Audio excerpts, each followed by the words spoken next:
તો આ સાથે લોક ગાયિકા રાજલ બારોટ થોડી વારમાં ભરશે પોતાનું ઉમેદવારી ફોર્મ। ઉના નગરપાલિકાના વોર્ડ નંબર 7માં ભાજપે રાજલ બારોટને આપી છે ટિકિટ।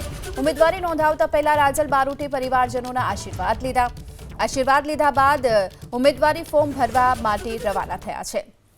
રાજલ બારોટ પણ ગુજરાતના એક લોકપ્રિય ગાયક છે અને તેઓ થોડી જ વારમાં હવે પોતાનું ઉમેદવારી ફોર્મ ભરવા માટે જનાર છે। ઉના નગરપાલિકાના વોર્ડ નંબર 7માં ભાજપે રાજલ બારોટની ટિકિટ આપી છે। કલાકાર રાજલબેન બારોટને ઉના નગરપાલિકાના 7 નંબરના વોર્ડમાંથી ટિકિટ મળતા આજે તેમની ઉમેદવારી પત્ર રજૂ કરવા માટે થઈને જવાના છે। સૌપ્રથમ તેઓ તેમના માતા પિતાના આશીર્વાદ લઈ અને કાર્યકર્તાઓ સાથે તેઓ અહીંયાથી રવાના થાય છે।